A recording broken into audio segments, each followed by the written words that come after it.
یہ کتب ارشاد کیا ہوتا ہے؟ کتب ارشاد جو ہے یہ ایک لفظ ہے جو فقیروں نے بنایا ہے۔ کتب کا مطلب یہ ہوتا ہے کہ یہ ایک مقام ہے۔ اسی طرح غوث، کتب، ابدال اور کلندر یہ سارے مقامات ہیں۔ کتب ایک مقام ہے، یعنی کہ تصوف میں ایک درجہ ہے۔ کتب کا مطلب یہ ہوتا ہے کہ جو ایک جگہ ٹھہر جائے تاکہ ادھر ادھر نہ ہو، جیسے کتب مینار ہوتا ہے، جس طرح سمندر میں لائٹ ہاؤس ہوتا ہے کہ ادھر ادھر کا بھولا بھٹکا جہاز آئے تو وہاں اس نے لائٹ دینی ہے کہ یہاں سے گزر جاؤ تو تمہارا سفر صحیح رہے گا۔ اسی طرح کتب کو ایک مقام پر فکس کر دیا جاتا ہے اور پھر اس کو پائیوٹ کا مقام دیا جاتا ہے۔ پائیوٹ کا مطلب یہ ہے کہ اس کے گرد واقعات گھومنا شروع ہو جاتے ہیں۔ دو قسم کے کتب ہوتے ہیں، ایک کتب تو خاموش ہوتا ہے اور اس کے پاس کرامتیں ہی کرامتیں ہوتی ہیں اور اسے بتانے کی ضرورت نہیں ہوتی، بلکہ وہ خاموشی سے ہر کام کرتا ہے، ہر کام کر سکتا ہے مگر بول نہیں سکتا۔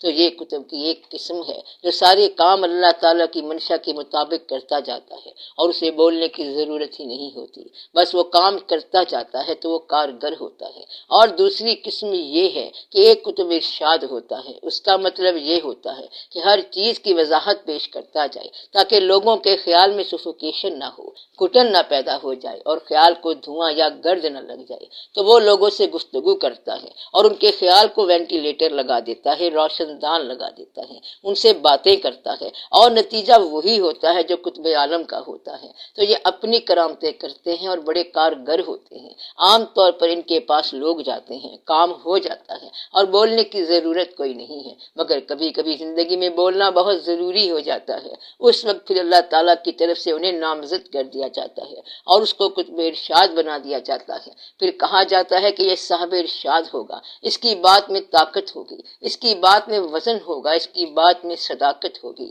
مقام کتب کا ہوگا اور اس کا آپریشن، اس کا کام، اس کا بیان ہوگا۔ ہماری یہ دعا ہے کہ اللہ سب کو اپنا دوست بنا لے، اس کے ہاں کوئی کمی نہیں ہے۔ یہ نہیں ہے کہ اللہ تعالیٰ نے تمہیں دوست بنا لیا تو کہاں سے کھلائے گا، وہ تو کائنات کو پہلے ہی کھلا رہا ہے۔ دوست بنانے میں اس کو کیا مشکل ہے، ہر ایک کو دوست بنا سکتا ہے۔ اگر تمہارا دوست اللہ ہے تو تم اللہ کے دوست ہو۔ اب بتاؤ اللہ تمہارا دوست ہے کہ نہیں ہے؟ تو تم اس لیے دل سے ایک بار کہو کہ یا اللہ ہم تیری دوستی چاہتے ہیں، تیرا فضل چاہتے ہیں۔ تو اس کی دوستی عام ہے، مسلمان کیوں نہ اللہ کے دوست ہوں۔ اللہ کے دوست، نحن اولیاءکم فی الحیات الدنیا، ہم دنیا میں تمہارے اولیاء ہیں، تمہارے وارث ہیں، پالنے والے ہیں۔ اس لیے یہ ہے کتب ارشاد کا مقام۔ رابطہ کس طرح قائم ہو سکتا ہے؟ رابطہ اس طرح ہوتا ہے کہ پہلے اپنے آپ کو دریافت کرو اور آپ رابطہ کس کے ذریعے کرنا چاہتے ہو۔ اگر ایک آدمی آنکھیں بند کر کے جلوے سے رابطہ کرنا چاہے تو نہیں ہوگا، کیونکہ جلوے کے رابطے کے لیے آنکھ چاہیے۔ اگر وہ کیفیات سے رابطہ کرنا چاہتا ہے تو دل چاہیے۔ کہتا ہے دل تو میرے پاس ہے نہیں لیکن مجھے کیفیات چاہیے، تو کیفیات نہیں ہوں گی۔ کہتا ہے مجھے کوئی بڑا حسن خیال چاہیے لیکن میرا ذہن پریشان ہے، تو پریشان ذہن میں حسن خیال نہیں ہوتا۔ کہتا ہے میں چاہتا ہوں کہ میں سخی بن جاؤں لیکن میں پیسے بینک سے نکلوانا حرام سمجھتا ہوں، میں صرف جمع کرواتا ہوں اور نکلوا نہیں سکتا۔ اب یہ بندہ سخی نہیں بنے گا بلکہ بخیل ہو جائے گا۔ مدعا یہ ہے کہ جس طرح آپ اللہ کے ساتھ رابطہ یا اس کے حبیب صلی اللہ علیہ وآلہ وسلم کے ساتھ رابطہ یا جس صفت کے ذریعے رابطہ کرنا چاہتے ہو تو پہلے وہ صفت دریافت کرو، پہلے وہ صفت دریافت کرو۔ مثلا نماز کے ذریعے سے رابطہ کرنا چاہتے ہو تو پھر یہ رابطہ پیشانی سے نکلے گا۔ پھر آپ پیشانی اس وقت تک نہ اٹھاؤ جب تک وہ رابطہ نہ ملے، پھر دیکھا جائے گا۔ شوق مٹ جائے یا جبیں نہ رہے، پھر یہ رابطہ پیدا ہو جائے گا۔ اگر آپ آنکھ کے ساتھ کرنا چاہتے ہو تو پھر آنکھ کو تلاش کرو، تو جہاں تمہاری آنکھ کو خیرہ کرنے والی طاقت آ گئی، چہرہ آ گیا، وہاں سے رابطہ مل جائے گا۔ تو آپ جیسا ذریعہ لے کے چلیں گے ویسی ہی طاقت کو پا لیں گے۔ یہ نہ ہو کہ آپ آنکھ لے کے چلو اور آگے جا کے آنکھیں بند کر لو۔ چمگادڑ کو سورج نظر نہیں آتا، یہ فقیروں نے پوری بات بتائی ہے۔ اس لیے یہ فیصلہ کریں کہ آپ کس سے رابطہ کرنا چاہتے ہیں اور کس کے ذریعے رابطہ کرنا چاہتے ہیں۔ ایک آدمی نے کہا کہ میں اللہ سے رابطہ کان کے ذریعے کرنا چاہتا ہوں۔ یہ سارے رابطے آپ کے حواس خمسہ کے ذریعے ہو سکتے ہیں۔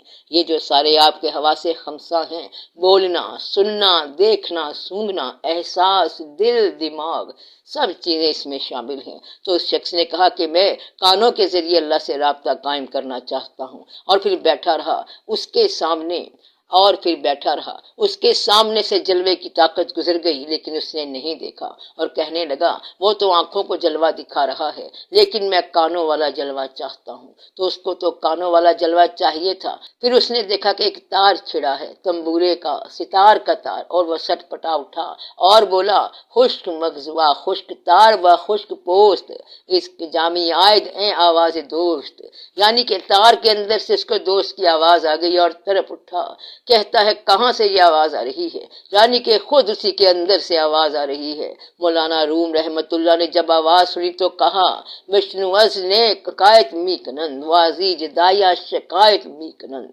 یعنی یہ بنسری کیا نغمہ سنا رہی ہے، یہ تو جدائی کی کوئی کہانی ہے اور میری ہی داستان سنا رہی ہے۔ تو ان کو کہاں سے رابطہ ملا؟ بنسری سے اور نغمے سے۔ تو کانوں سے سننے والے یہ کہہ اٹھتے ہیں، کوش مشتاق کی کیا بات ہے، اللہ اللہ، سن رہا ہوں میں وہ نغمہ جو ابھی ساز میں ہے۔ اگر شوق والے پیدا ہو جائیں تو ساز کے اندر سے نغمہ پیدا ہو جاتا ہے، اگر شوق پیدا ہو جائے تو قوالی کے بغیر ہی قوالی ہو جاتی ہے، اور آپ کے کان کے ساتھ اندر باہر قوالی شروع ہو جاتی ہے۔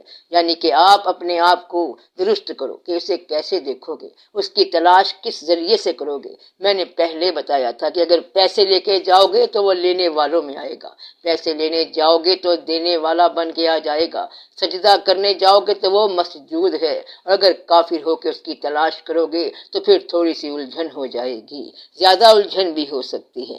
زیادہ دانا بن کے اللہ کی تلاش میں جاؤ گے تو پھر وہ الجھا دے گا، واللہ خیر الماکرین، تو وہ الجھا دے گا۔ اس لیے آپ سادہ بن کے جاؤ۔ تو رابطے کا ذریعہ کیا ہے اور رابطے کا نمبر کیا ہے؟ رابطے کا نمبر تیری صفت ہے، اور رابطے کا ذریعہ تیرا انسٹرومنٹ ہے، تیرا ذریعہ ہے۔ تو جو تیرا ذریعہ ہے وہی اس کا ذریعہ ہے۔ اگر آپ کان لے جاؤ گے تو نغمہ بن کے آئے گا، آنکھ لے کے جاؤ گے تو وہ جلوہ بن کے آئے گا، تم بولنا چاہو تو وہ سماعت بن کے آ جائے گا، آپ کچھ کرنا چاہو گے تو کچھ ہو جائے گا، آپ کچھ کرو تو صحیح، پھر رابطے ہی رابطے ہیں۔ ایسے آدمی میں نے دیکھے ہیں جو قرآن شریف پڑھتے ہیں تو آج بھی قرآن شریف کے مالک آ کے سنتے ہیں۔ آپ بات سمجھے؟ اسی طرح جب وہ درود شریف پڑھتے ہیں تو درود شریف جس ذات میں پڑھا جا رہا ہے وہ ذات گواہی دیتی ہے کہ میں سن رہا ہوں۔ ایون ناؤ، آج کل بھی آپ بات سمجھ رہے ہیں، جب آپ نماز پڑھتے ہیں تو جس کی نماز پڑھتے ہیں وہ وہی ہوتا ہے۔ کہاں ہوتا ہے؟ وہ وہی ہوتا ہے، ورنہ حساب کون رکھتا؟ وہی منظوری اور نام منظوری ہو جاتی ہے، کیونکہ وہ ہمیشہ ہی وہی ہوتا ہے، اور اس کا بیک وقت ہر جگہ ہونا ہی اس کے اللہ ہونے کا ثبوت ہے۔ یہی اس کی شان ہے کہ بیک وقت ہر جگہ ہونا اور ہر ایک کے ساتھ ہونا۔ آخر میں دعا کرو، صلی اللہ تعالی علی خیر خلقہ و نور عرشہ افضل الانبیاء والمرسلین سیدنا و مولانا حبیبنا و شفیعنا محمد و آلہ و اصحابہ اجمعین برحمتک یا ارحم الراحمین۔